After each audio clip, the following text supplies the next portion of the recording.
Okay. Secretary Austin, Deputy Secretary Hicks, General Milley, and all our other outstanding military leaders around this cabinet table. I'm honored to welcome you to the White House. I really mean I'm honored to welcome you to the White House. Above all, I want to thank each of you for your dedication to the service of this country and your members, their families, and the long-standing service that you've all put in. I also want to recognize the groundbreaking nature of this gathering. For the first time in the proud history of the armed forces, we not only have highly qualified women as vice president, but as Deputy Secretary of Defense and 2 women combatant commanders. And it's an important milestone. I think that speaks to how we're harnessing the strength and diversity of our country and making sure women succeed in the military throughout their careers.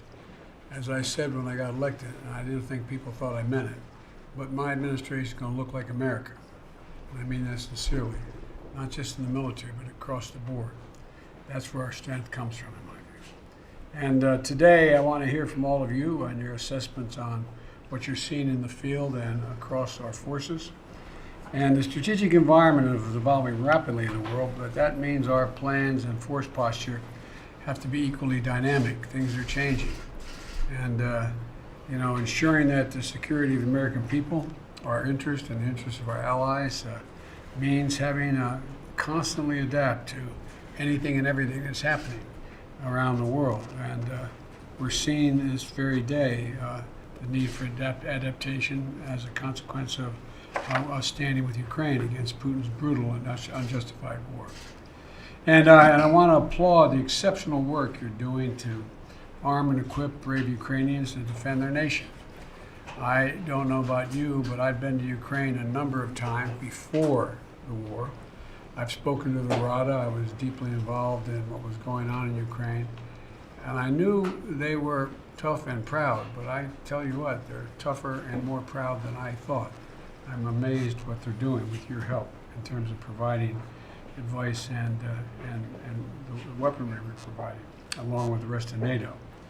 Weapons and ammunition are flowing in daily, and we're seeing just how vital our alliances and partnerships are around the world. Our allies are stepping up, amplifying the impact of our response, and NATO is united, focused, and energized as it's ever been. When I was a kid in the United States Senate in my 30s and into my 40s, I was chairman of the NATO subcommittee, the Foreign Relations Committee. Not because of me or any particular thing, but I've never seen NATO as united. And I'm confident, in my view, this is Biden speaking, that I don't think that Putin counted on being able to hold us together. And I've spoken well over 150 times to our NATO allies, either like yesterday, there were 40, how many on? 12. How many? 12. 12. Yesterday for a couple hours. They're stepping up. And the same is true in the Indo-Pacific, where our allies are the foundation for the future we want to see in that vital region of the world. Your central, indispensable mission to deter aggression from all our enemies, if required, is on display. To fight to win wars remain critical to American power. As Commander-in-Chief, I rely on your advice and to maintain our military edge and remain the ultimate guarantor of America's security. But quite frankly, even though I've been Vice President for 8 years and a Senator for 36, I didn't fully appreciate that how the rest of the world literally looks to us as the leader of the free world. I mean, looks to us in very precise, specific ways, and something you all fully understand. I rely, as I said, on your advice, your advice and your ability to maintain our military edge.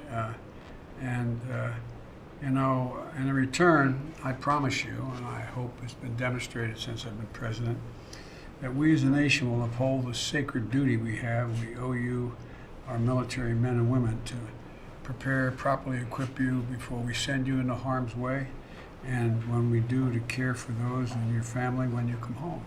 And that's why we're doing so much at the Veterans Affairs as well.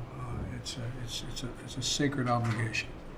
And so I want to thank you all again. I'm looking forward to our discussion, and I thank the press for coming in. Thank you.